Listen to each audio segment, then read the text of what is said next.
Welcome back to the second section entitled The Task. In this section, we're going to be able to add, edit, and list tasks. We're going to complete those tasks.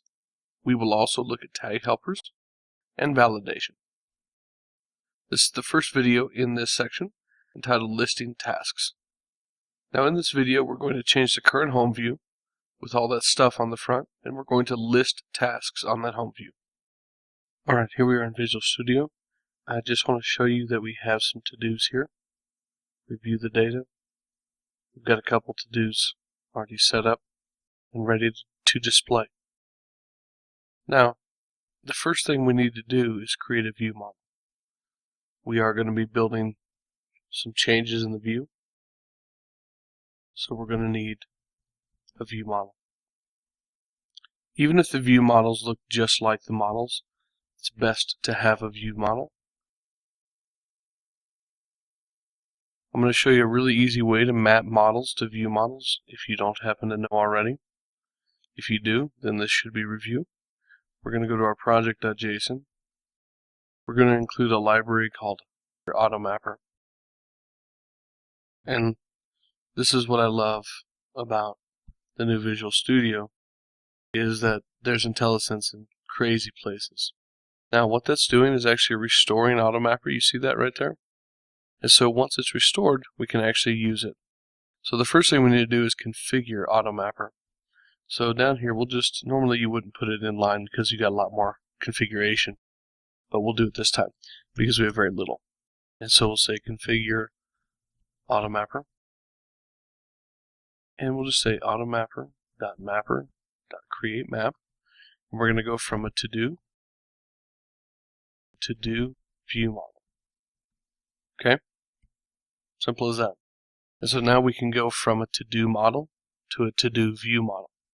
Okay, so now that we have AutoMapper for the most part in place, let's fix up our home controller because we need to map our models to our view models. If you remember before, we were just getting all the models. Pretty easy though. All we have to do is AutoMapper.mapper.map. We're going to map the to-dos to a new list of to-do view model. And here's the thing.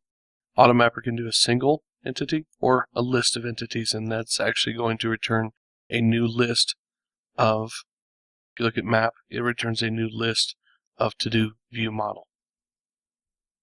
Okay, so that's done. So the next thing that we need to do is get into our index page here, and we got to add a little bit of stuff to the top. Now, what we did here was just a couple of usings and set our model type, right? And so then down here, something very simple at this moment. We'll expand on it as we go. We'll just do a UL, and we'll do an at for each. Go through each to-do in the model. We'll do an LI, and we'll say at to-do.description, and then we'll say at HTML.checkbox for to-do.completed. Okay? And so with that, we've configured AutoMapper, we've mapped our models, we've got a view model, we've configured a new view, and so everything should be working. Looks like we missed one thing. So what we missed, and I think it's important that you watch this process because it allows you to see, a debugging process. What we missed was we forgot to call configure AutoMapper down here. And so if we just call configure AutoMapper, that issue should disappear. And there we are. We see our two tasks that exist in the database, and we see one is checked and one is not. Well, I hope that you've enjoyed this video listing the tasks.